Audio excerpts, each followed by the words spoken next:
Para nosotros todos, el comienzo de la música country aquí en este país vino de la mano de Sunrise, de la mano de Max, de la mano de Stars.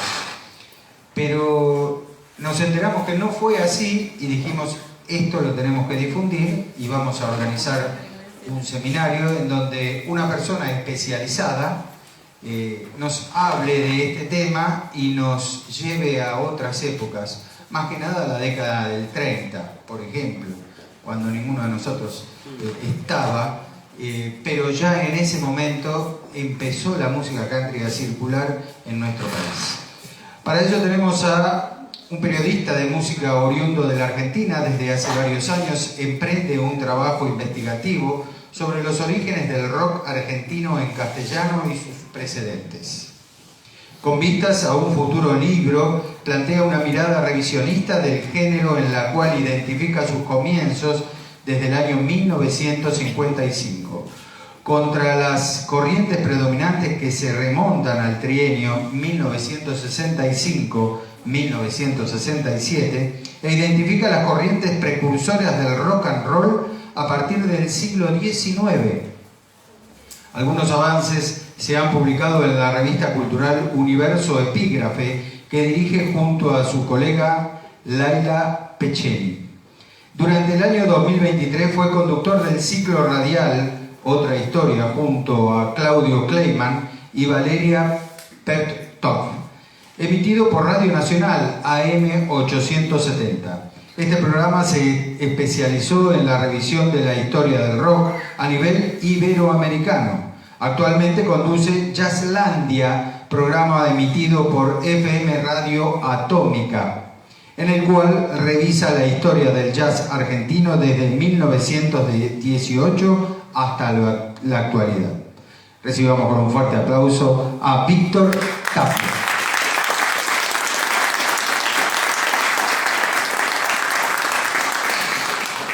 Como sabíamos que había otra persona que sabía mucho de la historia del rock and roll y de la música country, decidimos ofrecerle la posibilidad de estar acá y con mucho gusto decidió acompañarnos.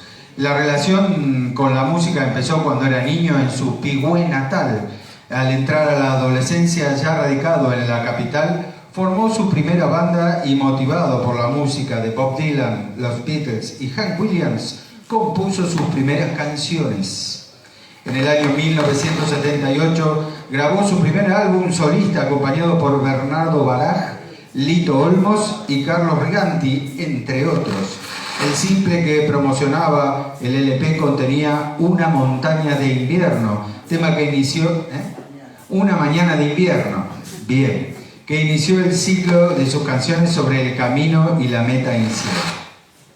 Al finalizar la grabación, tomó su inseparable guitarra y partió rumbo a Nashville, Estados Unidos, para tocar en los honky tonks y clubes de blues, reconociendo un sinnúmero de artistas de la escena musical que le imprimieron los rasgos más notorios de su aprendizaje. ¿Es así? Señoras y señores, bienvenido Fernando Cohen, una eminencia de la música country de nuestro país.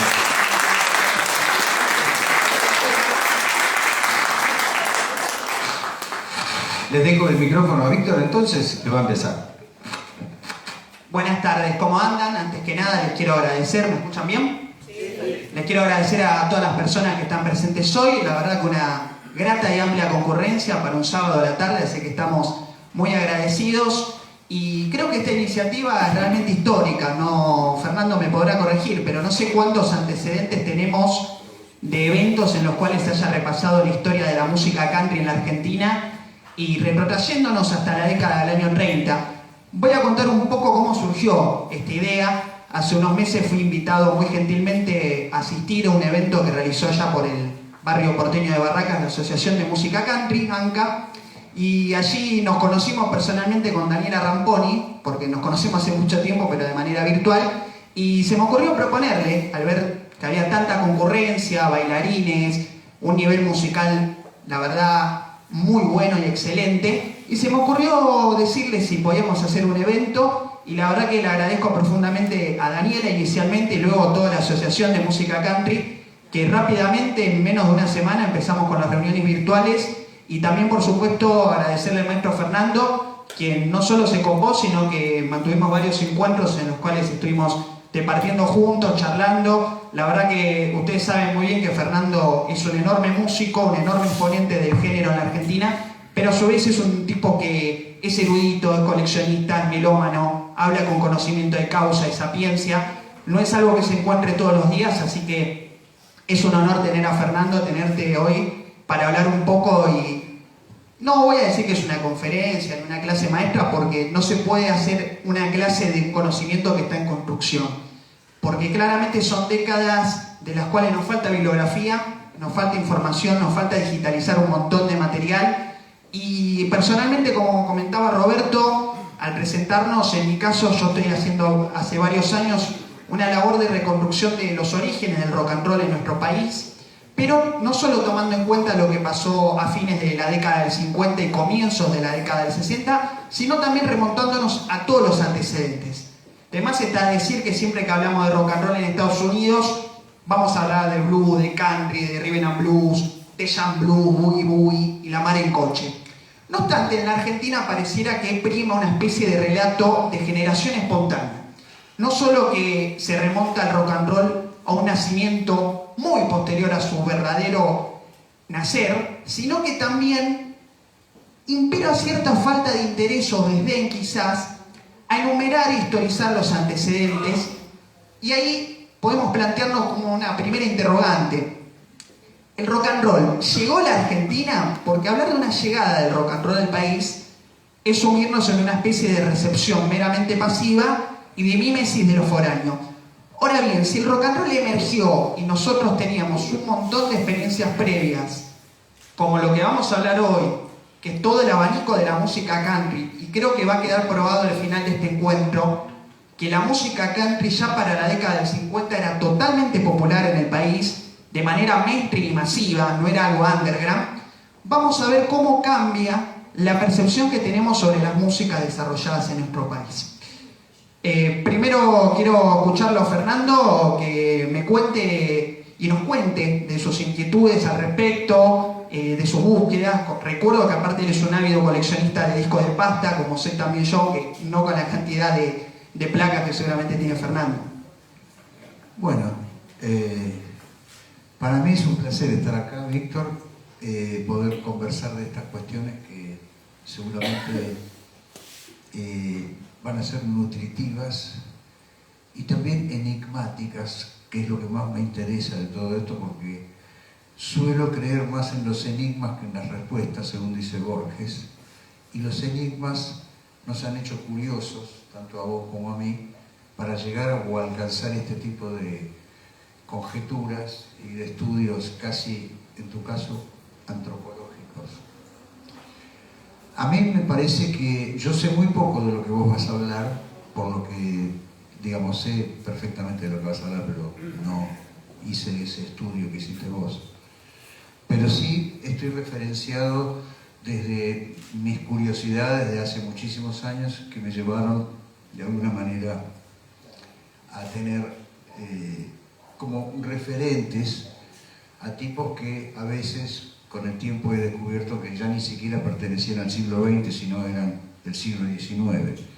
Me refiero básicamente a los cantos religiosos en donde estaban las primeras modulaciones que después vimos en la música country y en el blues, básicamente. O sea que eso es un enigma porque no sabemos, no hay registros de esas cosas, pero sí cuando uno escucha ciertos cuartetos vocales en la década del 10 y del 20, grabados a veces en cilindros Edison o en discos de pasta eléctricos, uno percibe ciertos pasajes melódicos que después uno, al escuchar a Han Williams, dice, ah, esto viene de ahí. Como me pasó a mí que por haber escuchado tanto esa música, hice canciones que tenían matices de todo eso. Y hay algo que me parece interesante decir, que es lo importante que estas músicas folclóricas tan antiguas hayan sido transferenciadas durante los tiempos, con mismos formatos y algunas veces con algunos agregados, pero que han permanecido. Hay un ejemplo muy claro en una canción que se ha hecho muy popular en los Estados Unidos, que es Wild Side of Life, el lado salvaje de la vida. Y cuando yo la escuché por primera vez pensé que era un tema de Hank Thompson, que es el que la cantó y que la popularizó. Pero con el tiempo descubrí que esto fue en los 50, década del 50 del siglo pasado. Después descubrí que esa misma melodía estaba en un tema que se llama Tonight, algo así como Tonight I've Been Waiting for You, de la familia Carter. Era la misma melodía. Y después Kitty Wells hizo una canción con la misma melodía que se llama If God Was Not Made Honky Tonk English o algo así. Es decir, que esa melodía durante 50 años fue trasladándose en el tiempo. Lo que vamos a discutir o charlar con Víctor es de dónde los personajes que vos nombrás pudieron, y ahí me parece que en mi caso no está el enigma, de dónde sacaron esas inflexiones o cómo la aparición del grupo Les Loops, interpretado por Oscar Alemán básicamente, que es una de las figuras para mí significativas de la música argentina, sobre todo en estos géneros vinculados al blues, al jazz y al country, cómo esas pequeñas inflexiones fueron trasladándose a artistas que hicieron, como el caso de Miriam Stewart, todas las que vos nombrás, hicieron un conglomerado de matices que fueron los que desarrollaron de alguna forma esto que llamamos música country o western, digamos, pongámosles el nombre más práctico posible, ¿no? Bueno, eso, yo estoy guiado por lo que vos digas. Fernando, hay algo riquísimo en lo que señalás, que tiene que ver con la transferencia de la música folclórica a lo largo de los años. Ah, ¿se apagó? No, sí, Hola, ahí va. Hay algo muy rico, decía Fernando, en lo que exponés, que es la transferencia de ciertas músicas folclóricas a lo largo de los años. Y justamente tengo un ejemplo para graficarlo de manera sonora, que tiene que ver con la artista que mencionaste, que nos coloca de lleno y lo he elegido por su contundencia. Miriam Stewart es un nombre que ha quedado olvidado en el tiempo, pese a que estamos hablando de una pianista que editó, por lo menos que tengamos registrado, 21 discos de pasta para el sello TK. Hay algo que está fluctuando.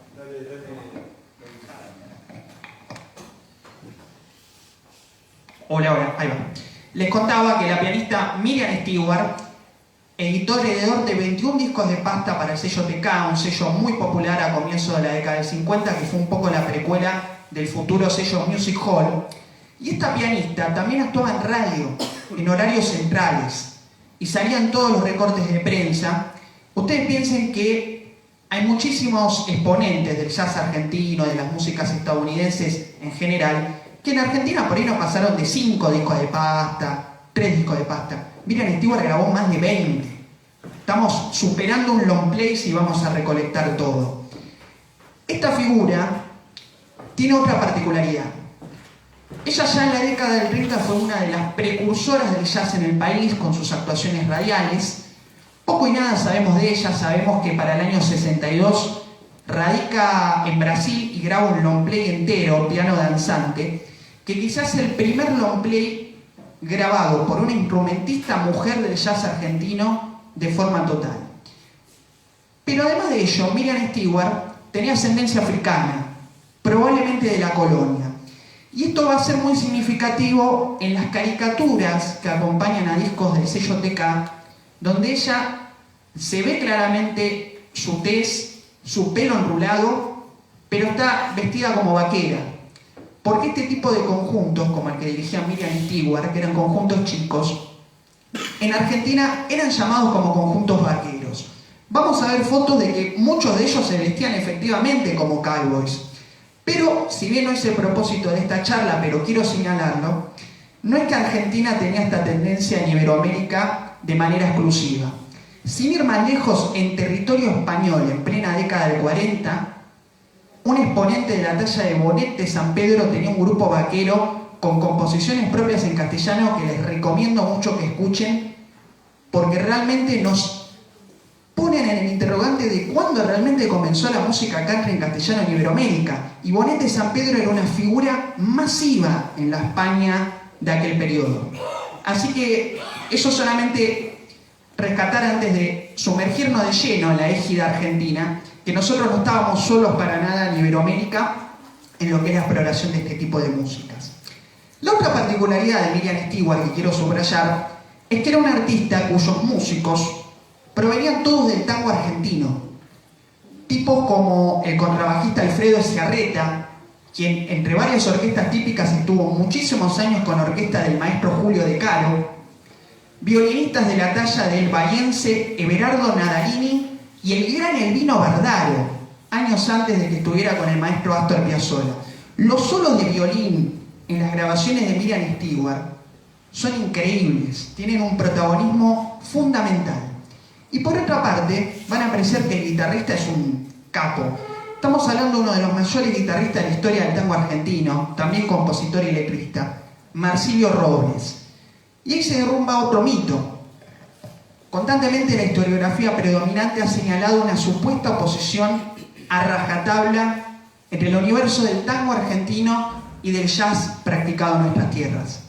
Esto es tan falso que los músicos de tango no solo tocaban estos géneros por razones contractuales, conveniencias de laburo, etc., sino que Marsilio Robles, en la revista especializada Jazz Magazine, se declaraba un confeso fanático de Django Reinhardt, un tipo que tocó, como decía, con un montón de grandes cantores de tango acompañándolo con su guitarra. Eran personas que no tenían prejuicios entre géneros. Y justamente retomando lo que señalaba Fernando de la música folclórica, una canción folk conocidísima, Red River Valley, acá traducida como En el Valle del Río Rojo, les voy a mostrar ahora a continuación la interpretación que hace Miriam Stewart junto a su conjunto. Es el primer disco que saca ella, grabado en 1950 y lanzado en 1951 para el sello TK.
el sello TK, Elvino Bardaro, el futuro violinista de Astor Piazzolla, es quien está en este disco tocando el violín. Le paso el cetro a Fernando para que con su precisión y meticulosidad nos cuente un poco de lo que estamos escuchando acá. Yo solamente voy a decir que en todos los registros de Miriam Stewart hay un cuidado muy grande de las codas, que me encanta. Y en algún momento hacen alguna coda tanguera, delatando la procedencia de los músicos. Sí, ahí se nota el orientalismo, de alguna manera.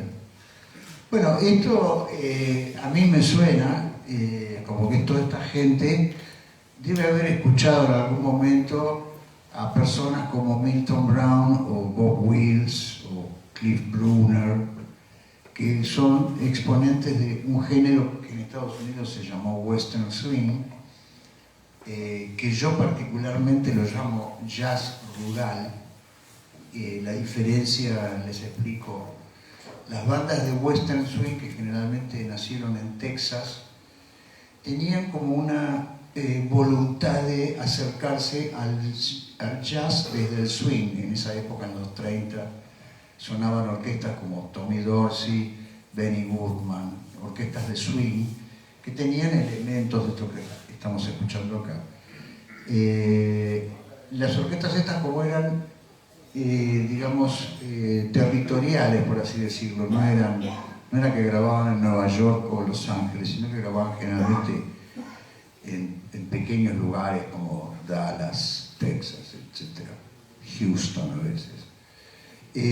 No había un academicismo en la manera de tocar, es decir, que no eran tan perfectos, pero tenían un gran y profundo sentido rítmico que querían emular al escuchar el jazz, el swing jazz de esas épocas.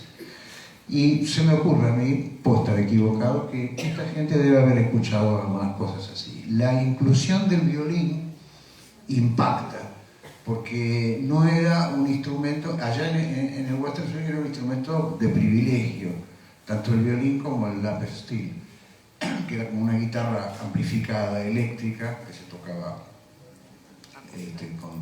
con slide. Pero acá el violín delata de alguna manera que este hombre, Elvino Bardaro, que era un excelente músico, y un excelente músico ya estamos comprobando con esto que acabas de pasar, no de este género, de cualquier género. Viene a mi memoria otro violinista con el que tuve el placer de charlar una noche en los Altos de Florida, ya por el año 69, que es Hernán Oliva. Digo, tuve el placer porque Hernán Oliva generalmente era un tipo bastante complicado, porque siempre estaba borracho, pero feliz. Y una noche pudimos hablar con él, un amigo, íbamos al Jazz Club, el Hot Club de Jazz que funcionaba en los Altos de Florida. Y Hernán Oliva tocaba con una versatilidad cualquier cosa. Podía ser, por ejemplo, un tema como este que escuchamos, podía ser un tema de tipo Stefan Grafelli y Django Reinhardt, o podía tocar Bach. Elvino Bardaro también. Es decir, tenía una ductilidad, era un músico realmente extraordinario, que muy pocos recuerdan, lamentablemente.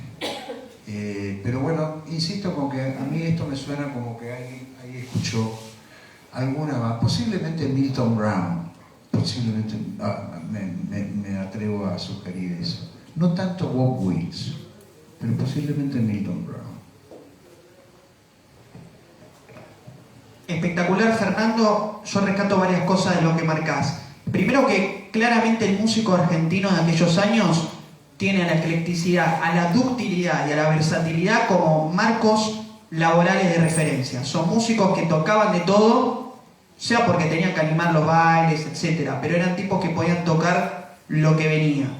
Respecto a lo que cuenta del maestro Hernán Oliva, chileno pero radicado en Argentina desde 1935, él se muda a Mendoza en aquel año y rápidamente va a Buenos Aires. Tenemos acá el grito de Hernán Oliva que vamos a pasar, pero quiero subrayar también por qué está presente un violín en las grabaciones de Miriam Stewart. El violín en el jazz argentino llegó de una manera muy temprana. Antes de Hernán Oliva tenemos exponentes como Manuel Gabinovich, quien grabó mucho con Oscar Alemán en los años 40 ya, Luis Stallman, También hay que señalar a Sam Resnick y a Simón Teplitsky. Y fíjense los apellidos. La importancia del violín en la música klezmer, música por supuesto folclórica de raigambre judía en su rama askenazí, hace que un montón de estos músicos fueron pioneros del violín en el jazz argentino, lo cual nos vuelve a demostrar por qué tenemos que buscar las raíces musicales en lugares que parecen tan distantes entre sí. Ahora bien, claramente la figura que hace que un montón de jóvenes violinistas en el mundo en los años 20 adopten el violín y toquen jazz, y luego por supuesto toda la estela de los grupos que incluían violín, como bien marcaba Fernando en el marco del Western Swing, tenemos que hablar de un violinista de la talla de Joe Venuti. Joe Venuti que hacía duetos con otro gran guitarrista, Eddie Lang, y fueron un marco de referencia también para que luego en Francia Django Reinhardt y Stefan Grappelli hagan lo suyo. No obstante, la primera orquesta de jazz argentina de la cual haya constancia, dirigida por otro violinista ruso y judío, lo cual vuelve a repetir la importancia de la música klezmer en la historia del violín jazzístico argentino, Raúl Lipov, era una orquesta que, según Francisco Canaro en sus memorias, publicadas en 1957, tocaba desde 1919. Y Canaro no mintió, porque Lipov ya estaba radicado en 1920 en Brasil y después se va a vivir a Nueva York. Por lo tanto, Lipov, de quien no se conservan grabaciones, es un exponente del violín jazzístico argentino antes de Joe Venuti, lo cual es un hallazgo revelador y trascendente para la historia del jazz mundial, no solo de Argentina. Volviendo, 1919. Y Joe Venuti, la primera grabación es del año 24 con la orquesta de Jean Golquet, que aparte de la música que era escuchada acá. Quería mostrarles algunas fotitos de Miriam Stewart, antes de continuar, para que la puedan ver, que son todas de prensa de la época, de distintos años. Esta es una foto de fines de los años 40, en Radio El Mundo, con su cuarteto de jazz, para que también se fijen cómo las supuestas barreras entre géneros no eran tales en la época. Aquí está con su piano. Después tenemos más fotos de ella.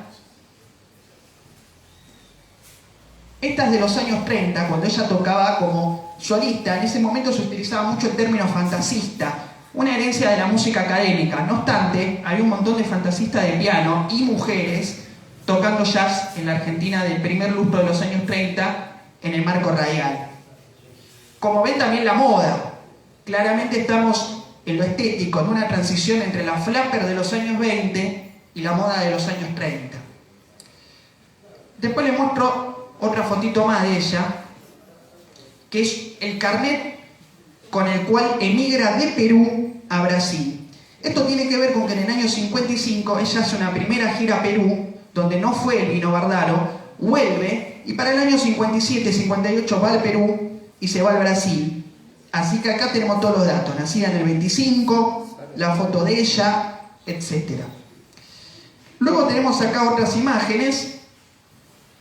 Esto de la revista Jazz Magazine, donde se habla precisamente de lo que decíamos. Vemos alrededor del piano de Miriam Stewart, cuyo nombre verdadero era Sara Vivó de Roca, aclaro por si alguien puede ubicar algún descendiente posible, a Marsilio Robles, guitarrista de grandes posibilidades, que si bien no posee una completa educación jazzística, pronto la ha de adquirir, pues es un ferviente admirador de Django Reinhardt, y eso ya dice mucho, uniendo todo esto su clara inteligencia. Y finalmente, para cerrar con las fotos de Miriam Stewart, tengo esta del disco TK, que es el único disco de vinilo que hay de ella, porque todo lo del resto es pasta, sin contar el long play grabado en Brasil en el año 62, donde se ve no una caricatura fortuita, es Miriam Stewart, y lo podemos contestar por las fotos. Fíjense cómo el dibujante, el cual era muy bueno, no solo se encargó de dibujarla con su tez morena, para que quede bien claro, sino que le dibujó el pelo mota. Y fíjense el atuendo, con sombrero y todo incluido, y su piano. Posiblemente Miriam Stewart usara este atuendo en sus presentaciones, porque recuerden que en las radios como El Mundo, Splendid, la gente iba a los auditorios gratuitamente a escuchar música y a bailar. Era un medio también de democratización al acceso informativo y musical de la época, que lamentablemente se ha perdido. Y esta es una de las fotos más viejas de ella. Claramente es una estética de actriz de cine mudo de los años 20, sin ninguna duda. Y respecto a lo que decía Fernando de los discos, tengo acá una cita reveladora de Bar Méndez. Para quien no conozca, Bar Méndez no solo fue un gran poeta, sino que fue uno de los primeros coleccionistas que hubo de jazz argentino ya en los 20. Él fundó una revista excelente, la revista Swing, en el año 37. Igual se fue al número 1, era muy bohemio él. Y en el año 54, marzo de aquel año, en la revista justamente del Hot Club que mencionaba Fernando, que se llamaba Selección de Hot Jazz, órgano oficial del Hot Club de Buenos Aires, decía lo siguiente Bar Méndez al final de una nota que se llamaba Epílogo a una opinión alarmante sobre la música country. No opinan lo mismo los argentinos, entre quienes son hace tiempo populares tantas canciones vaqueras del repertorio de Bing Crosby, desde Último Rodeo, se refiere por supuesto a The Last Roundup, Botas y Monturas, se refiere a Take Me Back to My Boots and Saddle, Carretón de Mulas, se refiere a Mule Train, Jinetes en el Cielo, se refiere a Riders in the Sky, gran clásico, hasta la que canta Mr. José Ferrer, ex Miss Rosemary Clooney, se refiere por supuesto a la cantante Rosemary Clooney, pasando por la impecable ejecución de Botones y Moños, Buttons and Bows, de Vida, Dinah Shore y Un Perfecto Conjunto. Marzo del 54, Evar Méndez, que no era un cualquiera, sino era uno de los coleccionistas más veteranos de jazz vivo en la Argentina del año 54, decía que entre los argentinos los discos de música country, algunos quizás para artistas más pop, como Joe Stafford, Rosemary Clooney, eran muy populares en Argentina y vendían. O sea, tenemos un montón de documentos de época, además de las grabaciones, que ratifican que había una penetración musical, como bien describía Fernando en aquellos años, de ciertos discos y hasta algunas ediciones locales que creo que en ese sentido, Fernando, vos nos podés contar un poco algunas ediciones importantes se hayan hecho en aquellos años, porque tu labor de coleccionista te topa siempre con esos ejemplares, esas placas.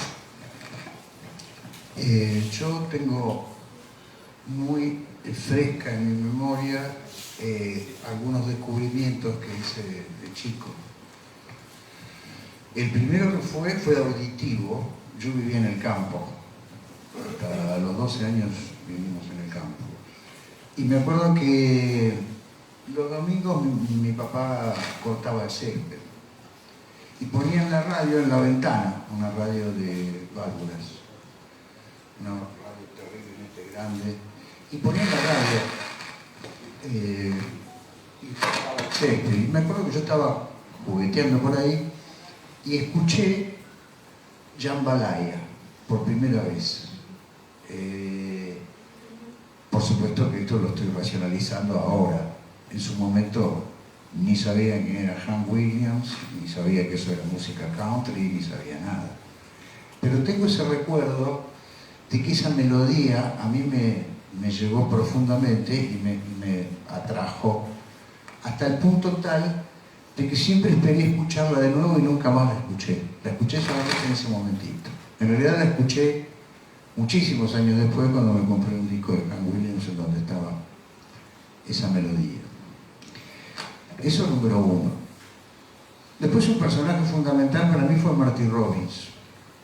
Marty Robbins tuvo un profundo éxito acá con algunas canciones, una de ellas A White Sport Coat, que era un tema pop definitivamente, que aparecía en un EP Colombia que mi tía tenía. Pero en ese EP estaba ese temita que era muy bonito, qué sé yo, pero estaba un tema que se llama Singing the Blues, que es un tema que fue muy popular en los Estados Unidos y que a pesar de tener la palabra blues en el título, era un tema country. Ese tema es de un autor llamado Melvin Eardsley, muy poco conocido, y amigo de Marty Robbins, que hizo posible que Robbins usara esa grabación y la convirtiera en el éxito que fue. Esos dos ejemplos a mí me llevaron básicamente a diferenciar en ese momento estos estilos de los otros estilos que yo empezaba a comprar como adolescente. O sea, yo Soy de la década del 60, empecé con los Beatles, como tantos, y era muy fanático, sigo siendo fanático de esa música, pero estas otras músicas me generaban también una atracción muy especial. Y después hay otra aparición, que eso también estaba en casa, es un 78 de un grupo que la mayoría de ustedes debe haber escuchado nombrar en algún momento y lo charlamos con vos, que era Smith y sus Pelirrojos, que era un grupo que hicieron un tema que fue exitosísimo para Columbia, llamado Es un pecado mentir. Y ese tema no era un tema country, pero tenía la peculiaridad de ser tocado con banjos, que le daban como un sabor diferente a lo que uno estaba acostumbrado a escuchar. Creo que fue la primera vez que escuché un banjo en una canción siendo chico. Después si quieren lo pasamos un poquito para que lo recuerden algunos. Si es que me acuerdo la letra, obviamente, porque soy mayor. Pero estas tres peculiaridades, ya sea el jambalaya que escuché mientras mi viejo cortaba el pasto, Singing the Blues por Marty Robbins, y después ese disco de Marty Robbins en Columbia que estaba en casa porque se editó acá, tengo hasta el recuerdo, lo tengo todavía el disco, Columbia etiqueta amarilla, 6 ojos.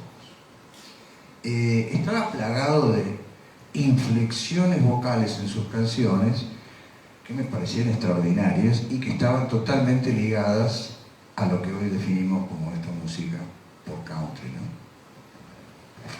Tomo lo que decide Jambalaya, Fernando, porque ese tema fue un antes y un después en la industria musical argentina. Acá se editó la versión original de Hank Williams, que retomo lo que vos decís de la transmigración de la música folclórica. La melodía de Jambalaya proviene de una familia de canciones, que es una especie de terminología muy necesaria cuando uno analiza la historia del blues, del country, del jazz, etc., que tienen que ver con la música cajún de Nueva Orleans. Y en cuanto a grabaciones, uno se puede ir hasta el 1 de octubre de 1929, cuando los Gilly Brothers graban un tema cajún que se llama algo así como El muchacho negligente, sería Le Garçon Negligent de Careless Boy. Obviamente estamos hablando de que Nueva Orleans, antes de la hegemonía estadounidense, pasó por dominación francesa y española. Siempre recuérdese eso. Esto en cuanto a discos. Siempre recordemos que la mayor parte de la historia musical de la humanidad no está grabada, por razones lógicas. Y siempre son más los grupos que no graban que los que graban. Jambalaya obviamente explota a nivel mundial por la versión que hace Joe Stafford, que es una versión, vamos a decir, pop, si se quiere, de este clásico de la música country. No obstante, Miriam Stewart, quien grabó Jambalaya de forma instrumental, claramente escuchó la de Hank Williams. Y después hay una cantante cordobesa, otra gran olvidada, Elda Perla Barbero, alias Elder Barber, quien graba Jambalaya con traducción al castellano en el año 1954, y ese disco fue un boom de ventas al punto de que hubo 2 tiradas distintas del sello Odeon para el cual grabó, cambiándole el color, siendo que los discos de Elder Barber no tenían pocas tiradas, eran discos de amplia tirada, y Elder fue la primera figura, aquí la vemos, de la música juvenil argentina. ¿Por qué? No solo por su repertorio, que incluso tuvo alguna aproximación al rock and roll, sino porque es la primera vez en que, si bien la acompañaban orquestas, directores, arreglistas, se promociona una figura juvenil como estrella que no es el cantor de la orquesta de jazz o de la típica. Ustedes agarran discos de orquesta de ese momento y el cantor está escrito abajo chiquito. Eso venía de la herencia del refrán vocal, que nos podemos ir a la década del 20, donde cantaban una pequeña parte. Elder Barber, por más que tuviera acompañamiento de arreglistas, como se puede ver, era promocionada como figura solista y con el apodo de la estrella de la canción juvenil, la estrella juvenil, etc. Luego hizo un carrerón ya en España, cuando se radica. Esta es la primera tirada de Jambalaya, pero después hay una segunda tirada de Jambalaya con otro color. Vamos a ver si me la deja ver en este momento, que cambia el color a naranja, es esta, lo cual nos muestra la cantidad de ventas que tenía Elder Barber en su carrera comprendida entre el 54 y el 57. Un carrerón espectacular el de Elder Barber. Dan Roger era un apodo, pero en este momento no me acuerdo el nombre. Lo tengo por acá, el nombre verdadero. También acompañó Tulio Galo, trompetista italiano radicado en la época, etc. Ahora bien, Jambalaya fue grabado por muchas agrupaciones locales. Yo les traje acá una versión de una big band argentina dirigida por Héctor Lomuto, quien era pianista pero no tocaba el piano en esta agrupación. Y aparte de eso tampoco hacía los arreglos, los hacía el gran Martín Vicente Darré, quien después fue el arreglista fundamental de Mariano Mores. Antes de trabajar con Mariano Mores, el señor Martín Vicente Darré trabajaba con Héctor y su jazz y era un arreglista de big band. Vamos a escuchar entonces la versión que hace Héctor y su jazz de este clásico de Jambalaya, donde es un dueto vocal entablado por Lilian Red, apodo de Nélida Esther Correale, junto a Juan Carlos Dugan, quien después fue actor. Lilian Red grabó muchos temas que también grababa Elder Barber, y Estela Raval cuando ni existían los 5 latinos, cuando era cantante de la orquesta del trombonista Raúl Fortunato. No obstante, los discos de Fortunato decía Orquesta de Jazz Raúl Fortunato y Raval Chico. Héctor y su jazz canta Lilian Red. Ninguna tenía la figura solista de Elder Barber. Por eso es una figura tan trascendental en la industria musical argentina, que fue reconocida en su momento como precursora de lo que mucho tiempo después fue la nueva ola, en otro sello, en otra época, no importa, pero que hoy es una convidada de piedra en la historiografía. Les muestro entonces Héctor y su jazz con esta versión de Jambalaya. Perdonen, esa era la de Elder Barber.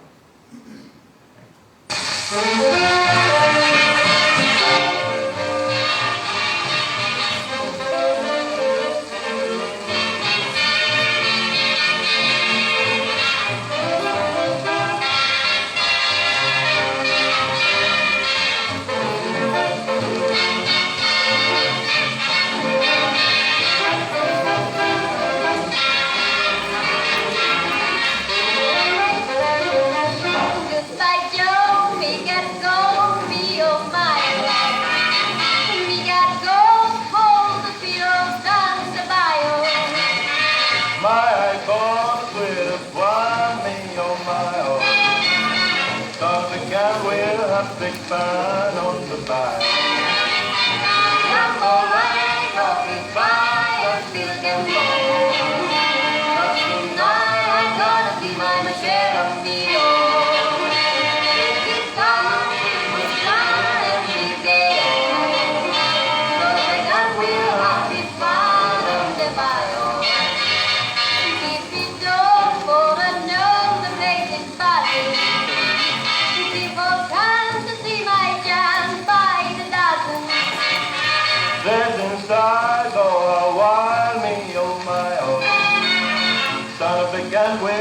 Big fun on the bike. Jumbo line, go goodbye until you go.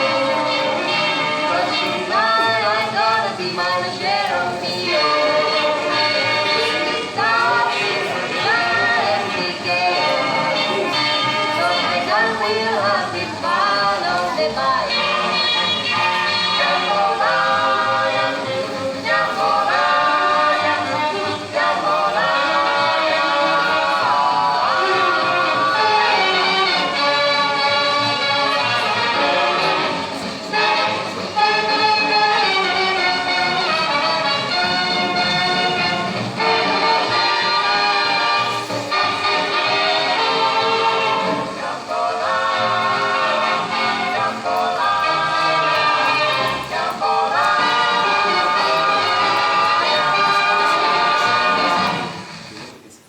Pasaba así esta versión argentina de Jambalaya, grabada en 1954 por Héctor y su jazz, digitalizada un disco de pasta de mi colección, y creo que es una muestra de cómo nuestros músicos traducían lenguajes entre sí y traducían el lenguaje de la big band lo que venía en la música country. Allí la organización me propuso un pequeño parate, así comemos, tomamos algo, así que hacemos un parate hasta 17:30 horas, si no les parece mal, y después reanudamos con toda la fuerza. Porque la frase es absoluta. Creo que son innovadores los dos. En la década del 20 empezaron a hacer cuestiones en la guitarra que antes no se habían escuchado nunca. las frases que provenían de una mezcla de blues y jazz y en algunos sentidos, bueno, Eddie Lang era italiano, ¿no? Tenía como una cuestión de chispa en su manera de tocar, y Lonnie Johnson una terrible nostalgia. Les voy a mostrar una frase de Lonnie Johnson que es mi favorita, sobre el acorde de re, que la repite en muchos duetos.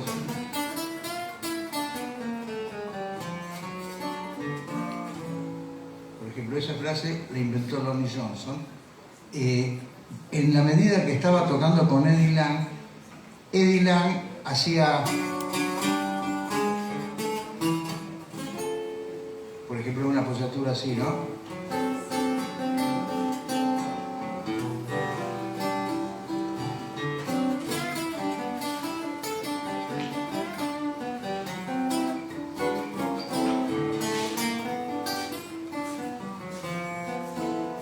Todo esto intentando usar dos guitarras, cosa que es imposible, ¿no? Pero esas pequeñas inflexiones generaron unos ritmos, Víctor, que después se ven manifiestos en algunas grabaciones de old time, música blanca country, en donde el guitarrista suele hacer un strum con bajos alternados, que es esto.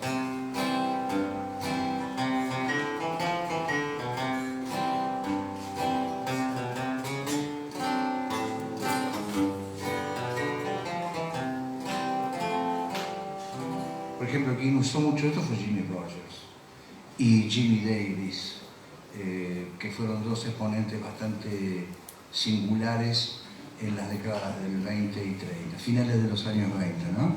Jimmy Rogers utilizó esta forma prácticamente para casi todas sus canciones, y después también encontramos grabaciones de Lonnie Johnson en donde hay algo de esto, ¿no? O sea, donde Lonnie Johnson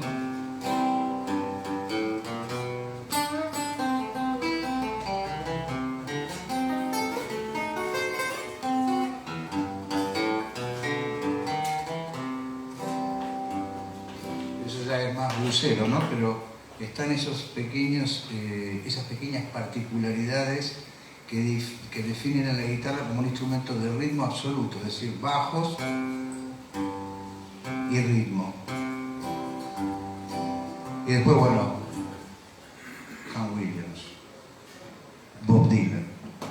También quería agregar, Fernando, el tema de Lonnie Johnson y su utilización de la guitarra de 12 cuerdas. Sí. Que una de esas guitarras la hizo un luthier mexicano, Acosta, que fue uno de los grandes constructores de instrumentos totalmente olvidados. Pero si querés contarnos también lo que significaba la innovación de Lonnie Johnson tocando jazz, blues, etcétera, con guitarra de 12 cuerdas, ¿no? Sí, claro. Bueno, los solos que hace en los dos temas que graba con Duke Ellington en el 29 y con Louis Armstrong, en realidad empezó tocando con la orquesta de Charlie Creat en el año 24, Lonnie Johnson.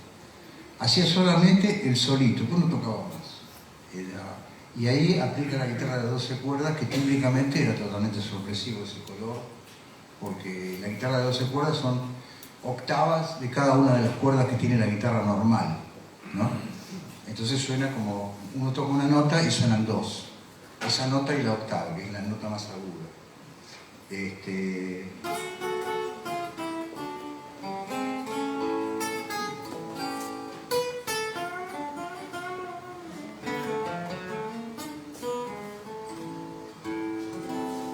Y también, bueno, la aparición de acordes como este, más sofisticados, ¿no? Es decir, en donde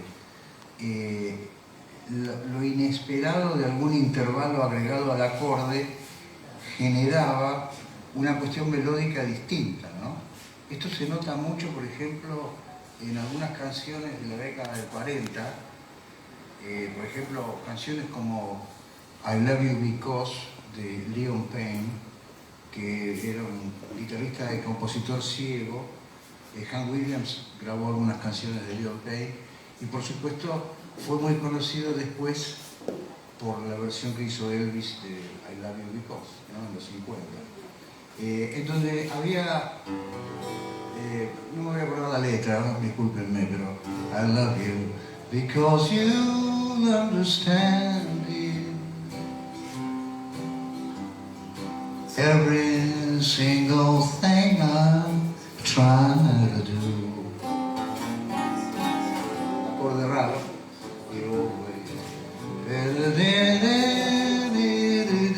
Otro acorde raro. ¿No? I love you because you're you.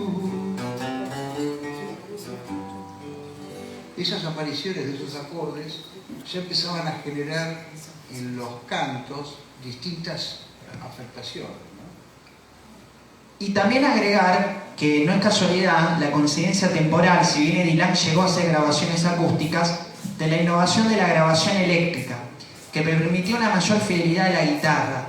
Anteriormente el banjo, por su proyección y estridencia, incluso tenía que ir al fondo.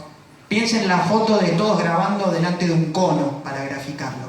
Y el banjoista, para que no explotara ese cono, iba atrás de todo. Ahora bien, los pocos guitarristas que se animaron a grabar jazz antes de Eddie Lang, Lonnie Johnson, podemos mencionar por ejemplo a Nick Lucas. Nick Lucas recordaba que se tenía que meter adentro del cono y hacer el solo de guitarra ahí. Estamos hablando de que grabó con una orquesta, de vientos, batería, etc., para que pudiera captarse en el disco esa fidelidad. Lo cual también es muy importante porque, como decíamos antes, Nueva Orleans ya conocía la guitarra por la dominación española previa. Y de hecho, el conjunto mítico que no llegó a grabar, pero que tipos como Lee Armstrong siempre lo señalaban como uno de los máximos responsables del paso entre el ragtime y el jazz, el conjunto del cornetista Buddy Bolden, tenía guitarra. Lo que pasa es que tanto en vivo como en los discos, sobre todo los acústicos, el banjo era preferible por su proyección, por su estridencia. Luego, la coincidencia temporal que tienen Eddie Lang, Lonnie Johnson y las grabaciones eléctricas van a hacer que un montón de banjoistas en el mundo abandonen el instrumento por la guitarra. Hubo algunos que resistieron, como Fred Guy, que tocaba con Duke Ellington, y Harry Reser. también Harry Reser, por ejemplo, fue uno de los que más prosiguió con el banjo, a pesar de todo. que tenía grupos muy buenos, se los recomiendo, Six Jumping Jacks, Sí, un grupazo. Sí, señor. Sí, señor. Después los guitarristas empezaron a hacer cositas que hacía el banjo originalmente, ¿no? Y después se fueron trasladando esos moldes.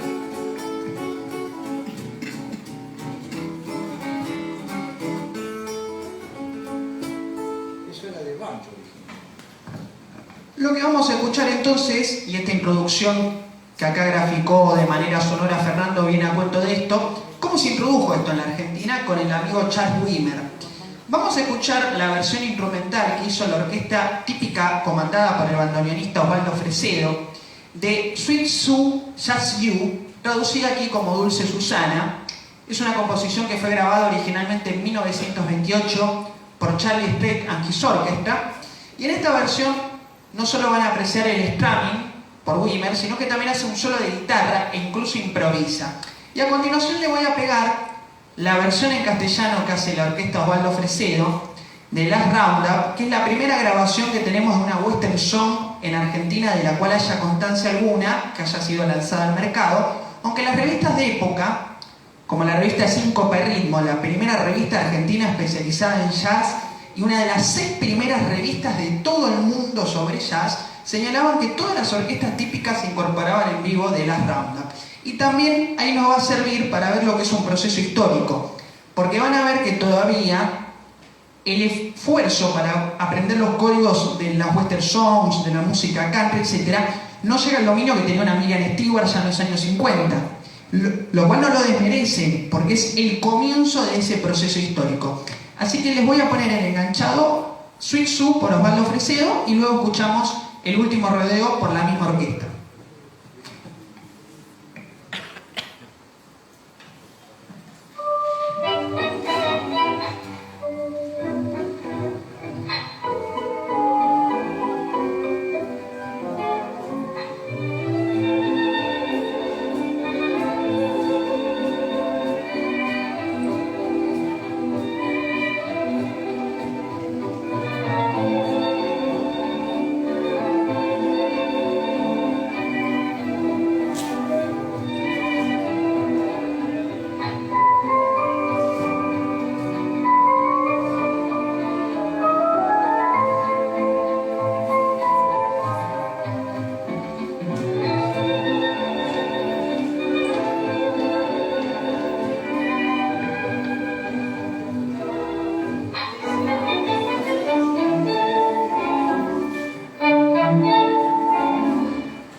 12 de mayo de 1937, la orquesta del bandoneonista Osvaldo Fresedo. Habrán apreciado el gran solo de Wimmer, uno de los pioneros de la guitarra jazzística y aledaños en Argentina. Pero hoy, Fernando, con tu oído clínico me marcabas la paleta tímbrica desde lo chivo, que es muy interesante. Acá se nota bien eso. Sí, sí, porque dice... "In the star now the reason why, sweet Sue, just you, que también es el sonido, está vinculado con algunas canciones vaqueras. Es decir, hay muchas canciones vaqueras que tienen estas secuencias en donde el tipo toca todo este strumming así,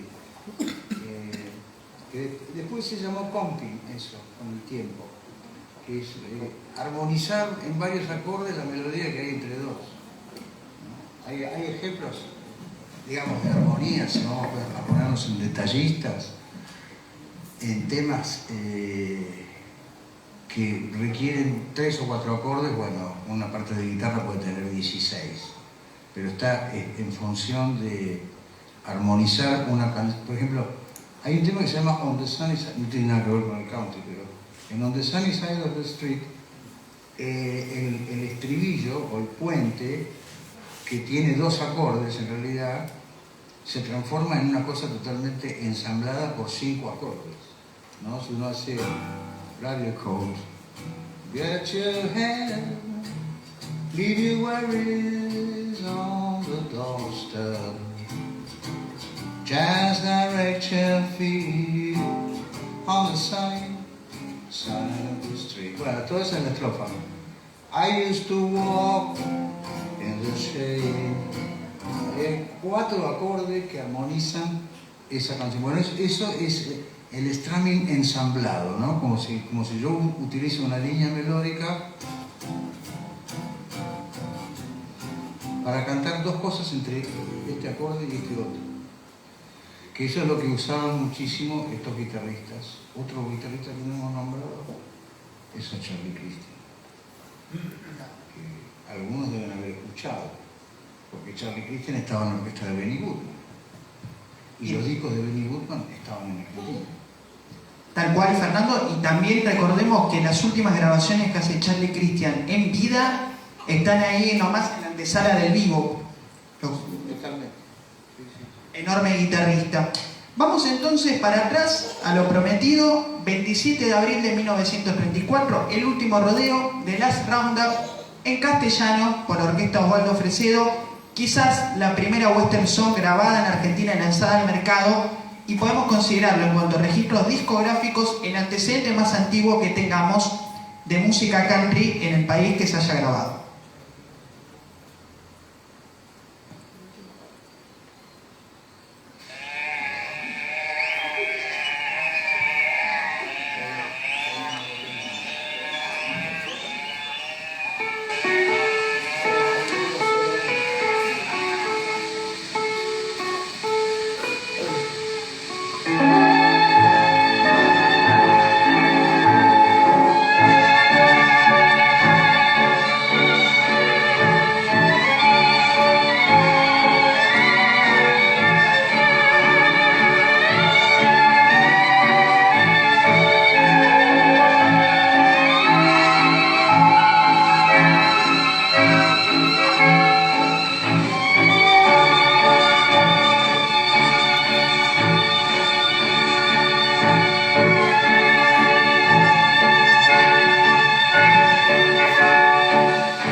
Al marcharme de su lado, voy al rodeo del cielo,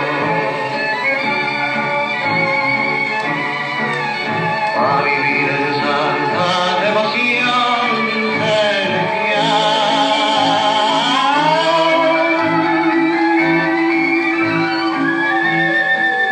Voy con la fe que mi amor siempre va.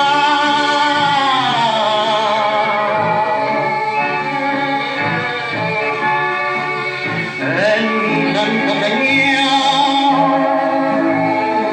Padre.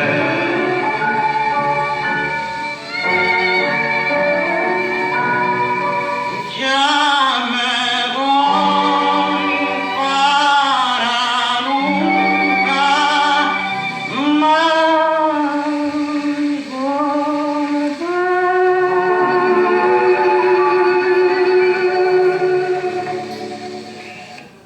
Buenísimo. Una western song compuesta por Billy Hill, donde el canto de un neto tanguero convivía con la guitarra de Wimmer, que la habrán escuchado nítida en la introducción. Y esto es una muestra de cómo era la Argentina de aquellos años, donde lo foráneo y lo propio no estaban en oposición ni antítesis alguna, sino que se fungían en experiencias como esta. Y ahí, Fernando, nos podés comentar un poco quizás de lo que es la adopción de los códigos, que siempre es paulatina y se da de manera lenta y gradual, ¿no? De cuando se adopta una música que viene de afuera y los músicos de aquí la van aprendiendo y van dominando. Sí, bueno, eso es una tarea interminable, porque, digamos, a pesar de que hay una cantidad de formas, yo, por ejemplo, acá estaba escuchando inflexiones fronterizas, ¿no? En esta canción.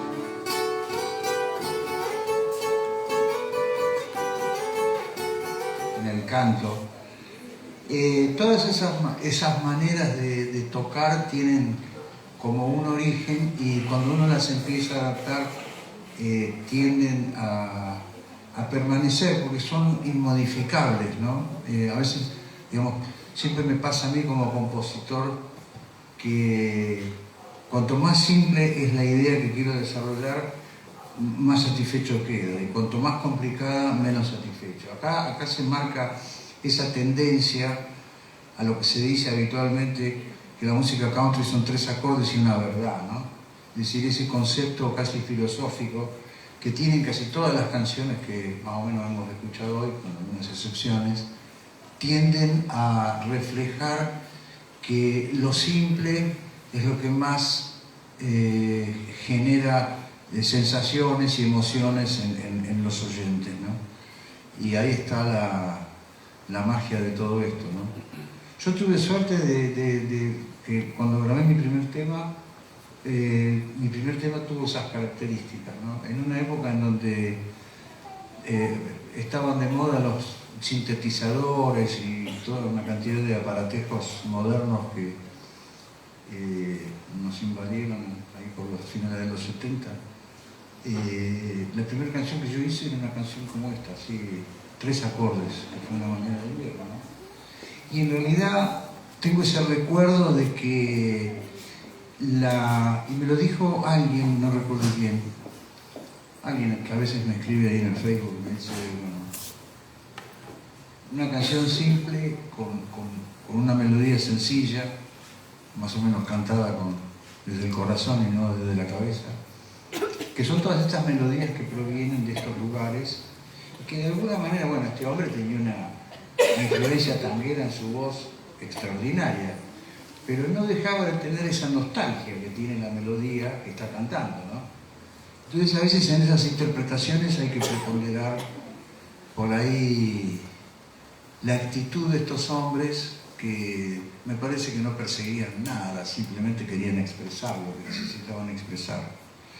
Por eso las grandes músicas que se han generado en el siglo XX, las que trascienden, las que han trascendido y las que han sido formato, como vos me preguntabas recién, para nuevas cosas, han tenido estas particularidades, la simpleza por encima de todo y unas melodías que de alguna forma u otra, no importa la generación, nos han afectado. pienso eso. Tal cual, Fernando, me parece que describiste a la perfección este registro que muestra cómo a través de lo simple se logra un resultado estético enorme y donde confluyen tantas tradiciones musicales distintas en un solo resultado. Ahora bien, otra pregunta que quizás nos podemos hacer, si hubo visitas de artistas relacionados al género en la Argentina de aquellos años.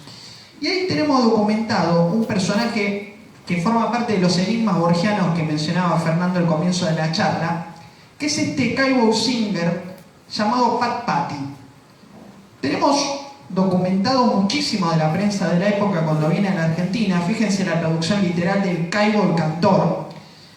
Y dice este recorte de la revista Síncopa y Ritmo, antes mencionada por nosotros: desde hace más o menos un mes viene actuando con éxito por la onda de la radio Splendid el cantor cowboy Pat Patty, cuya voz varonil y muy agradable ha conquistado el favor y admiración de los radioescuchas. En sus audiciones actúa acompañado por los siguientes músicos: Gatti en clarinete, Henry O'Kay en piano, Hernán Oliva en violín, que mencionaba antes Fernando, y después menciona a Julio René Denis, guitarrista, quien también por supuesto era banjoísta. Los lectores podrán escucharlo personalmente en el próximo festival de Síncopa y Ritmo, que tendrá lugar el sábado 7 de agosto. Ahora bien, Pat Patty no se limitó a la prensa especializada en músicas estadounidenses, sino que acá tenemos, por ejemplo, otro recorte de la revista La Canción Moderna, que fue la previa de de Radiolandia, el cantor cowboy. Ahí lo vemos cantando justamente en los micrófonos del R4, en Radio Splendid. Y dice: hizo su debut en Splendid Pat Patty, el cowboy cantor que interpreta un vastísimo repertorio de melodías americanas. Y después dice que su voz varonil recuerda sin imitaciones a la del famoso Bing Crosby, a quien Evar Méndez justamente mencionaba años luego por su rol en la interpretación de diversas canciones relacionadas a la música country. Con motivo de su actuación, el R4 ha abierto un interesante concurso de letras para Ocar. Los oyentes tenían que mandar una letra, sea en castellano o en inglés, y Pat Patty le iba a poner música y le iba a cantar. Esto es lo mismo que pasó en la década del 80 con Persiana Americana de Soda Stereo. Se hizo un concurso, creo que fue por el programa de Tom Lupo, si no me equivoco, Submarino Amarillo, y mandaron y se tomó una letra que fue la que quedó como ganadora. Pero no queda acá la cosa, que podría ser una anécdota risueña. Dice: un interesante concurso de letras para cantos tiroleses que Pat interpreta magistralmente. O sea, estamos hablando que el tipo era un yodeler, y uno de los recursos fundamentales en la constitución del género como tal, de la música country. Argentina ya tenía a alguien que lo hacía en la radio, repito, no es que fue un cowboy singer que tocaba en el bajo porteño porque cayó de un barco. El tipo actuaba de manera repetida y frecuente en radio, y la gente tenía que enviar letras para que él lo adoptara ese tipo de canto. Quien se interese puede solicitar a Radio Splendid una copia de la versión musical con una letra de muestra y devolverla con otro original en español o en inglés. Las mejores obtendrán premios en efectivo. En cuanto a los antecedentes del canto a la tirolesa en la Argentina, nos tenemos que remontar al siglo XIX, cuando se constituyen una serie de compañías vinculadas a la colectividad británica residente en la Argentina, que utilizaban el espectáculo estadounidense del Minstrel Show, el show del juglar, en el cual se tiznaban la cara de negro, adoptaban instrumentos como el banjo, imitaban las músicas afroestadounidenses, pero también algunos recursos como el canto de la tirolesa. En esa época se utilizaba el término Tirolian Barber en vez de yodeler, y tenemos registros de que las compañías musicales estadounidenses que visitaron el país de Minstrel Show utilizaron ese recurso en la Argentina del siglo XIX. Pero en la década del 30 Pat Patty lo usaba, y ahora, luego de que Fernando nos comente un poco de la importancia del yodeling, vamos a ver ejemplos de ya músicos argentinos usándolo. Bueno, el yodel es una influencia europea en ciertos cantantes que curiosamente en Estados Unidos estaban en la costa oeste.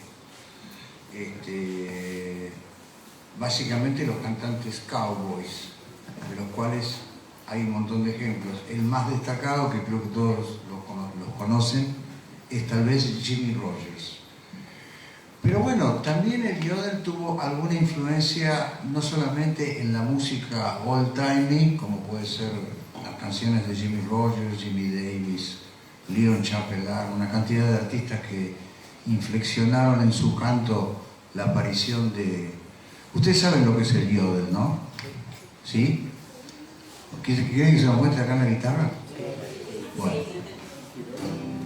El yodel es una, hablando musicalmente, es una conjunción de octavas sobre un acorde, ¿no?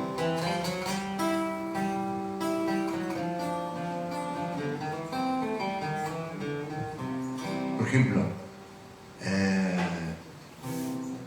Tears for Texas, Tears for Tennessee, ahí ya hay un yodel. Tears for Texas, tears for Tennessee,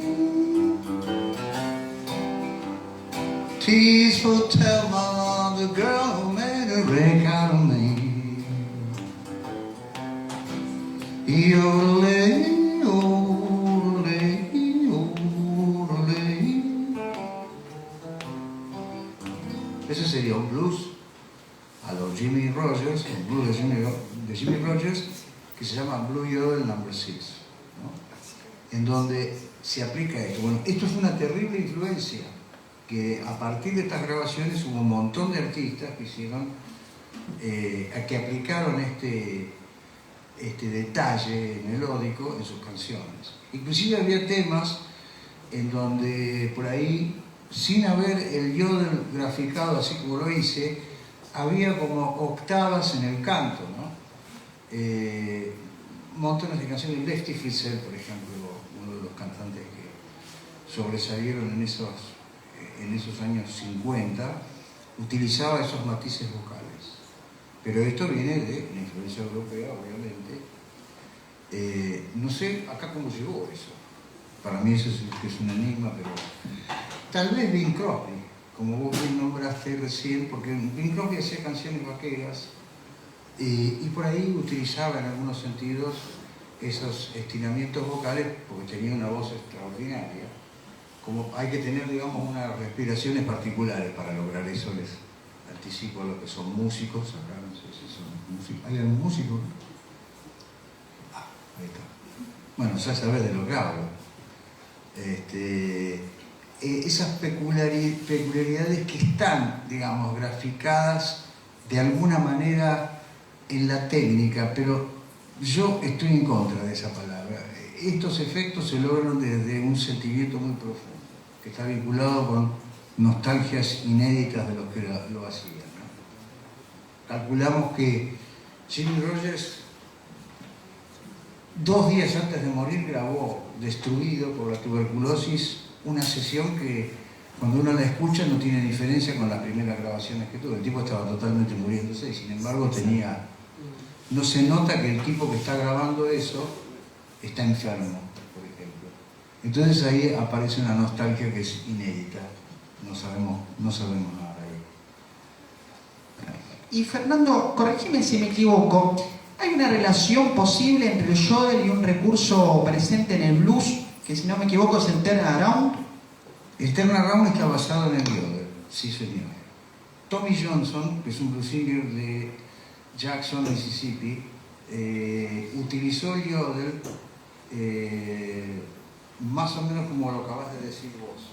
El turnaround que dice Víctor en un blues es cuando termina la estrofa y hay una serie de notas que conectan el final de la estrofa con el principio, ¿no?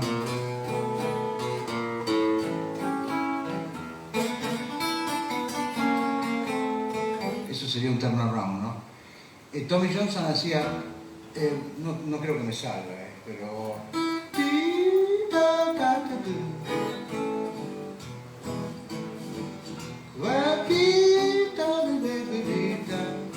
En otra escala, pero también tenía un perfil que era bastante parecido. Estoy seguro que Tommy Johnson escuchó a Jimmy Rogers, porque Jimmy Rogers era muy popular en la década del 20.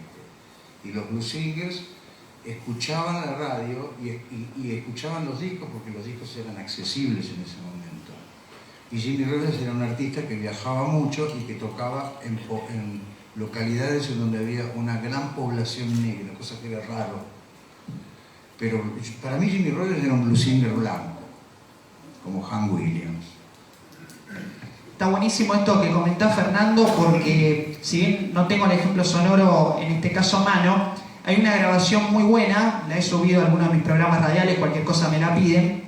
En los años 40, ya a fines del primer lustro, se radicó un gran contrabajista francés de jazz en la Argentina, Louis Bolá, quien fue nada más ni nada menos que el descubridor de Django Reinhardt y Grappelli. Los vio en la calle y los invitó al famoso Hot Club de Francia y se conforma así el quinteto mítico. Lo que no se sabe mucho, pese a que fueron famosísimos en la época, que varios músicos franceses que integraban la orquesta del pianista galo Ray Ventura, cuando se produce la invasión nazi y el régimen colaboracionista de Vichy, estos músicos vienen a vivir a la Argentina. Y los músicos en cuestión, como Louis Bolá, el gran Henry Salvador, quien era de la Guayana francesa, una de las figuras máximas de la música francesa y también del jazz, empiezan a formar conjuntos a la manera del famoso quinteto del Hot Club de Francia, que graban con músicos argentinos, algún chileno como el enorme Luis Silva, que es el equivalente a la figura de Oscar Alemán, pero allí en Chile. Y hay una grabación, el Jam Session Blues, que es una improvisación, por supuesto que no es un cover, donde hay conceptos mínimos pero suficientes de lo que es el blues, y entre ellos está el teardown presente en las guitarras implicadas. Y fíjense cómo se relaciona todo al punto de que Fernando acaba de mostrar en un ejemplo sencillo pero muy didáctico, cómo también no podemos analizar como compartimentos estancos a géneros musicales como el blues, el country y también nuestras músicas locales. Voy a pasar entonces con este pie que me ha dado el maestro con el tema del canto a la tirolesa en la Argentina. Como le decía, está el presidente decimonónico de las compañías estadounidenses de Minstrel Show, que tenían siempre una figura encargada del canto a la tirolesa. Posteriormente, en el siglo XX, la figura de Bing Crosby, que menciona Fernando y ejemplificada en la cita de Bar Méndez que comentamos en el primer acto. Y la figura de este amigo Pat Patty, donde acá es entrevistado por la canción moderna. En realidad corrijo, ya era Radiolandia, porque esto es del año 37 cuando visita Pat Patty. Y el tipo tuvo un montón de tiempo.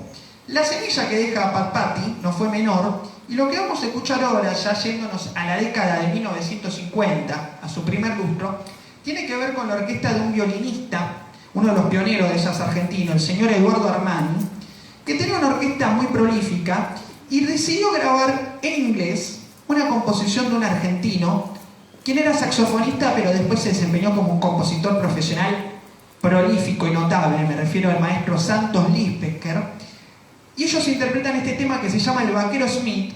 El cantante se hacía llamar George Foster o Jorge Foster, en realidad se llamaba Jorge Martino Aramburu, y lo que vamos a escuchar es la versión que hace a comienzo de la década del 50 la orquesta de Eduardo Armani del Vaquero Smith, que si bien es en inglés, es un tema argentino y propio.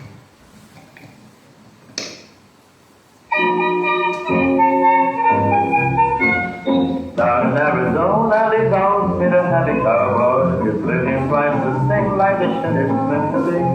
When President Square found the boy that he could dance, and the old prison like how young and handsome. Put down a cigarette and take your sweet guitar. Forget your troubles, meet where you will start. When President Square found the boy that he could dance, and the old prison like how young and handsome.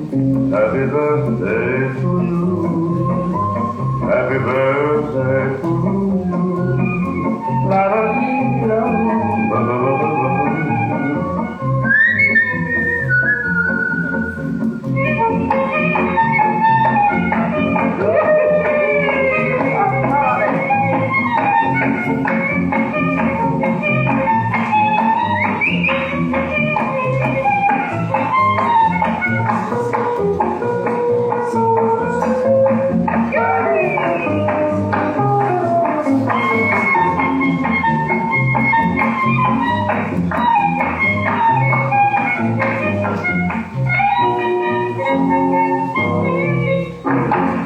in Arizona, they don't meet a happy cowboy. Listen, you're the rules that you know to used to. When Smith goes to the grave, I'll be kicked around the fire. The skin for the love of yours, so they say, with your life. Put down a cigarette and take a big guitar. Forget the white horseman, you will not down.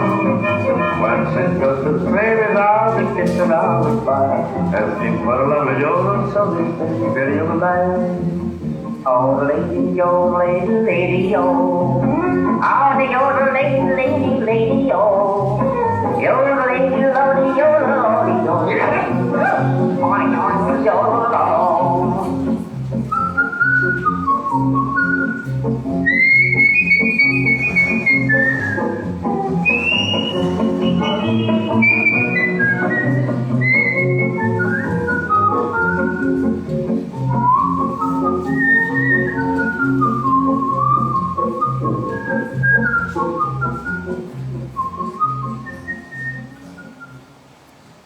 Pasaba así esta grabación del Vaquero Smith, composición de Santo Lispector, grabada por la orquesta de Eduardo Armani el 26 de diciembre de 1951 y lanzada el 2 de julio de 1952. Canto a la tirolesa con Jorge Foster, quien murió muy joven, pero su esposa, Edith Marion Ricotti, una gran cantante, todos la conocemos porque fue la voz de Anteojito. Y fue una enorme cantante también que hay que rescatar, sobre todo trabajó mucho en el mercado de los jingles publicitarios. Y ustedes me preguntarán, pero ¿y el castellano? En esa época los compositores como Santo Lispector hacían el tema tanto en inglés como en castellano. Sobre todo porque el mercado de partituras a nivel hogareño era amplio y la gente le gustaba tocar esos temas con un mínimo refrán vocal en el lengua de Cervantes. Pero la orquesta Jazz Casino, cuyo baterista fue el gran Tito Alberti, padre del famoso Charlie Alberti de Soda Stereo, decidió grabar el Vaquero Smith en la misma época en castellano y van a apreciar allí el violín de Hernán Oliva, el chileno radicado en la Argentina que mencionaba Fernando y uno de los grandes del violín jazzístico argentino.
así entonces la Jazz Casino con el Vaquero Smith de Santo Luis Pesquera en castellano. Esto fue lanzado el 24 de diciembre del año 52, en Nochebuena, poco tiempo después de la versión de Armani, que es del 2 de junio, corrijo que había dicho julio. El tiempo es tirano, así que ya estamos llegando al fin. Hay muchísimo más en el tintero, muchísimos artistas, pero ahí Roberto va a abrir el micrófono para escucharles a ustedes. Si alguno de ustedes quiere hacer alguna pregunta, levante la mano. Le acerco el micrófono y le puede hacer una pregunta y la va a contestar, por supuesto.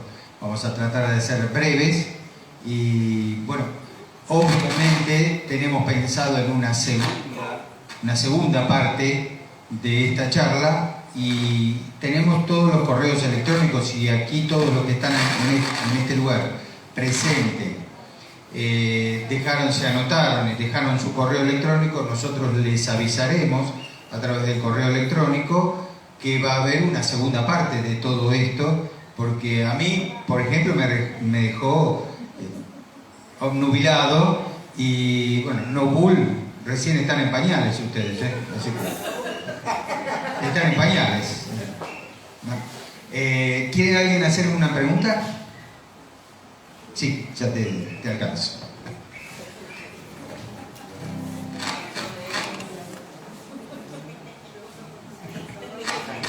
¿Qué tal?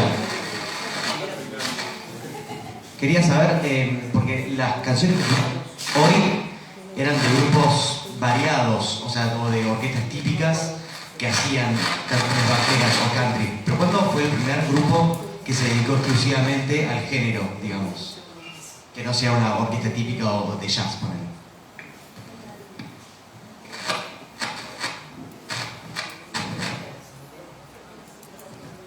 Está buenísima tu pregunta. El primer conjunto del que tenemos constancia, lo voy a dejar de fondo mientras hablo, fue el de Harris y sus Vaqueros, cuyo primer disco es de los carnavales del año 44, que hicieron una cosa muy interesante, que lo que escuchamos de fondo, también estuvo Hernán Oliva en este grupo, que es una mezcla de música country pero también con murga porteña, muy loco. Ese fue el primer conjunto del que tengamos constancia, pero después hubo más conjuntos vaqueros, algunos que no grabaron, otros que sí. Yo creo que los que mejor llegaron personalmente, es mi opinión subjetiva, a un nivel de dominio del género es el de Miriam Stewart, que se especializó totalmente, incluso cuando artísticos lo pasaban por el prisma vaqueril country, podemos decir. Y hay otro grupo que no hemos llegado a escuchar por falta de tiempo, pero algún día vamos a retomarlo. No sabemos sus identidades, pero el de Frank Allen y sus Vaqueros, que grabó para el sello Dion, que tiene un guitarrista que hacía strumming y un montón de recursos magníficos, y si bien grabaron poquitos discos a comparación de Miriam Stewart, lograron un dominio total. No obstante, yo creo que la figura, y también voy a dejar algo de fondo para que escuchemos, que cierra el círculo, y esto que voy a decir es muy personal y subjetivo, para mí lo que fue Javier Martínez al blues argentino en castellano fue este hombre a la música country en el idioma de Cervantes, fue Johnny Carver, alias de José Gentile, un joven de Parque Chas que a los 17 años compuso este tema, Sácala a bailar, que fue un hit y se editó hasta en España.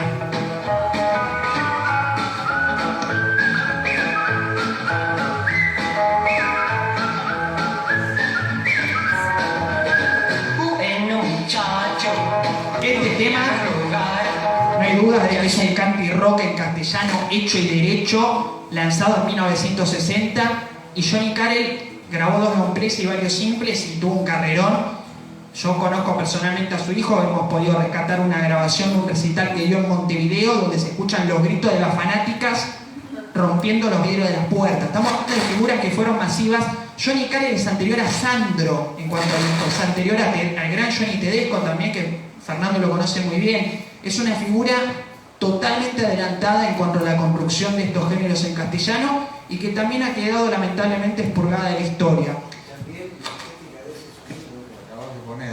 La estética de ese sonido es insuperable. Para ese tiempo, pensemos que en ese tiempo no había 25 canales. El sonido es extraordinario. Tengo ese 70. Es una joya, Fernando, y agregar que también lo acompañó mucho Johnny Carell, le pongo otro tema de fondo, Lo que te dije, era un febril compositor el tipo.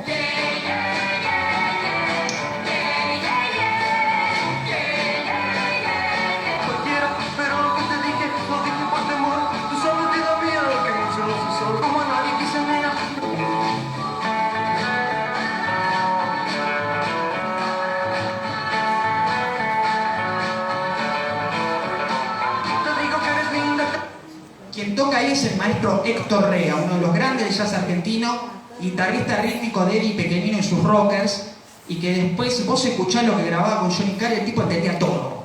Así que muchas veces yo digo, en Argentina, en cuanto a la música, seguramente en otras áreas culturales, pero no me compete, está el síndrome Juan de Garay, que son los muchachos que refundaron lo que ya está fundado.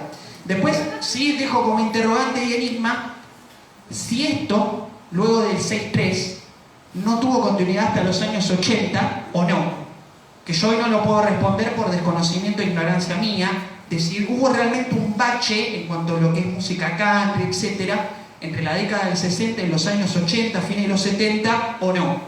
Pero claramente, entre aquel Osvaldo Fresedo grabando El Último Rodeo, a Johnny Carr grabando Sácala a Bailar, hay una línea continua. Porque claramente vemos que nadie crea de la nada y nadie nace de la nada, y tiene que ver con lo que decía Fernando al comienzo, la transmigración de la música folclórica. ¿Alguna pregunta más? Ya.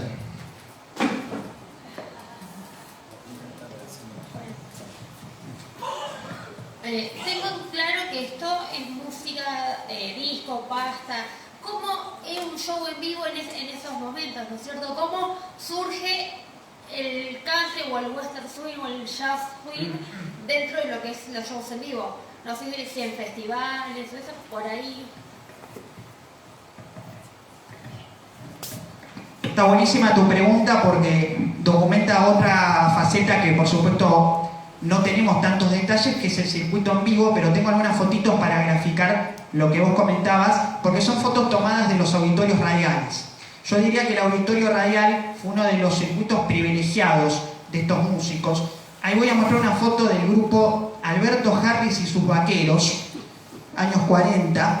Alberto Harris se llamaba Santiago Adolfo Peirano, fue uno de los pioneros de la guitarra eléctrica argentina. Ahí Fernando va a poder hablar mejor del banjo que está presente ahí. Esta es una de las fotos cuando estaban en Radio Argentina en la audición allá en el lejano oeste, en cuyo transcurso interpretan pintorescas melodías y canciones del Far West americano. O sea que tenían muy bien clara la identidad. Este es el disco, grabaron varios, pero este es el primero, La Murga de Timoteo. La Murga de Timoteo es una melodía de la murga porteña de los años 20 que se utilizaba luego por la hinchada de Boca para hablar un arquero famoso de los años 20, y ellos mezclaron ese motivo con música imbuida en el western swing, y no es casualidad que Hernán Oliva haya pasado por las huestes de este conjunto. Ya lo hemos escuchado con la Jazz Casino, y esta es una foto muy linda, la última que conservamos del conjunto, en radio. Nótese el set de batería con el muchacho tocando parado, y que eran varios. Harry y sus Vaqueros, el nuevo conjunto de jazz que se incorporó al programa del R1 Radio El Mundo, donde actuará el presente año. Eso también es importante para remarcar que cuando vemos en la prensa de época que hablen de un conjunto de jazz, no necesariamente que toquen jazz, sino que podían tocar géneros con relación a lo estadounidense. Y en ese caso, el western swing tiene una presencia en ese momento, pero se ve mucho en el tema del atuendo, lo que estaban tocando claramente, y esa intención.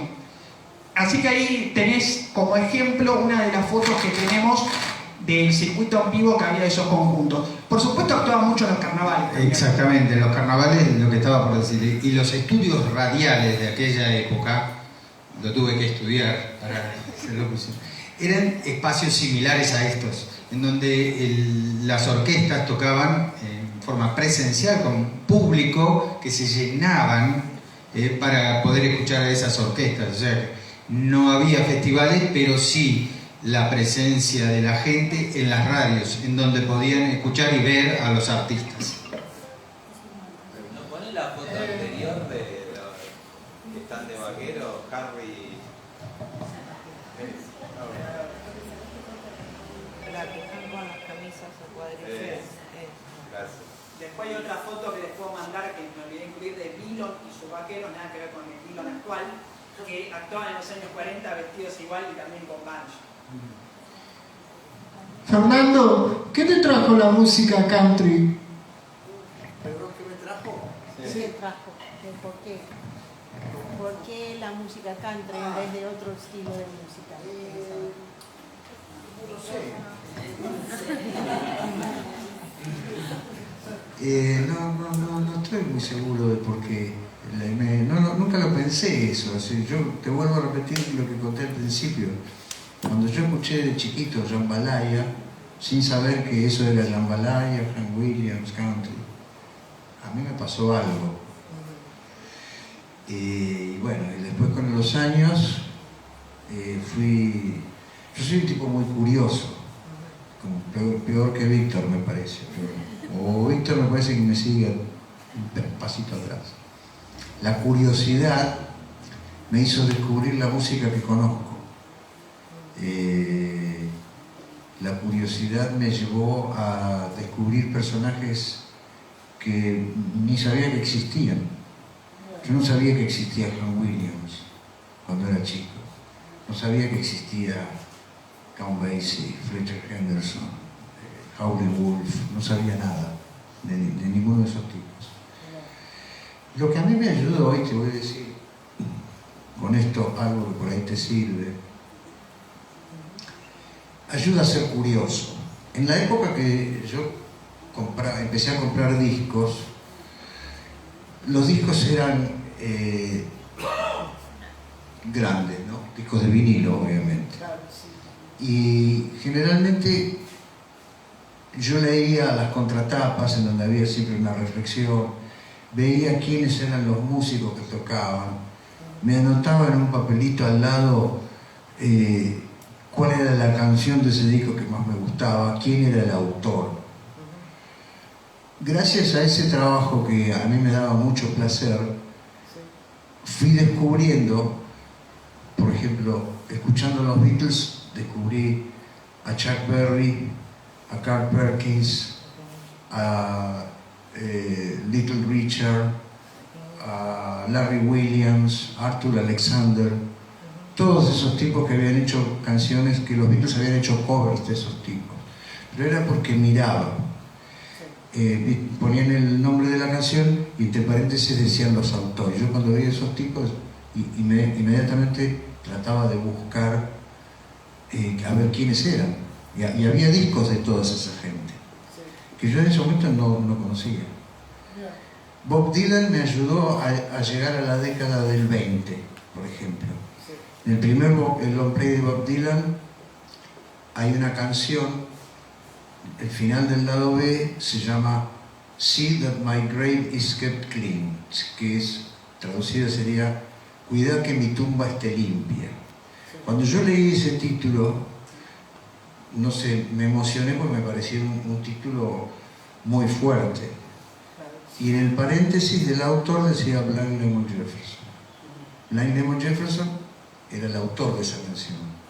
Y así llegué con el tiempo a comprarme un disco de Blind Lemon Jefferson en el año 70. Es decir, la curiosidad y el afán por conocer y a través de conocer ir aprendiendo y ir viendo cómo solucionar mis limitaciones como músico, porque tanto la lectura como la audición de discos nos alimentan, pero no nos alimentan la cabeza, nos alimentan el alma, porque la música tiene eso. Todo este trabajo que hace Víctor de recopilación casi antropológica está guiado por unas emociones que, si no las tuviera, no llegaría a ninguna de las conjeturas que él explicó en ese momento. Nosotros no podemos, digamos, enfrentar algunas cosas, sobre todo los músicos, desde lo racional solamente. Por eso nos gustan estas músicas. A mí no me gusta solamente la música, a mí me gustan muchas músicas, porque en la medida que, lo decía Víctor, la transferencia de estilos a veces han hecho que, por ejemplo, un cantante crooner por excelencia, Tony Bennett, fue el tipo que popularizó una canción de Hank Williams, le hizo conocida en todo el mundo, ¿no? Hank Williams no tenía tanto alcance. Es decir que a mí me gusta Hank Williams, me gusta Blind Lemon Jefferson, me gusta Frank Sinatra, me gustan los Beatles, me gusta Count Basie, me gustan un montón de músicas, pero siempre basado en esta cuestión de el sentir. No me gusta saber algo para explicarlo y nada más. Por eso las explicaciones con respuestas, como dijimos al principio, no son del todo ciertas. Es mejor que vos te quedes con algunas intrigas, pero que si vos tenés discos, hacé el intento de hacer lo que hacía yo con mis discos: leer, anotar, escuchar y después comprobar qué es lo que sentís.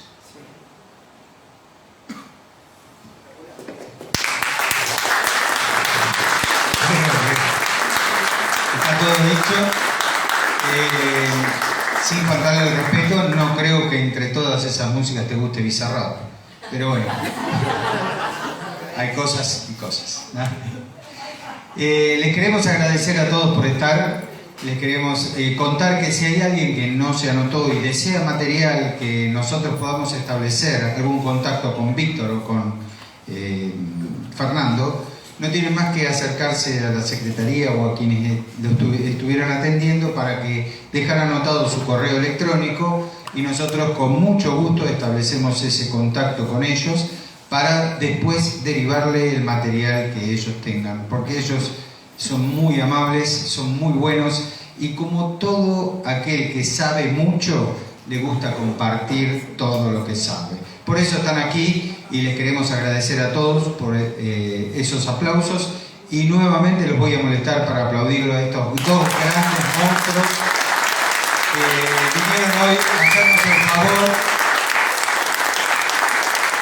de complementar el trabajo de esta asociación, que no solamente es festival o bailar, simplemente tratar de transmitirle a toda la gente estas partes culturales que tienen que ver con una asociación, con personería jurídica, con asociados, con todos. A propósito, obviamente, si quieren asociarse, amcountry.arg.com.com, ¿es así? @gmail.com, ¿es así?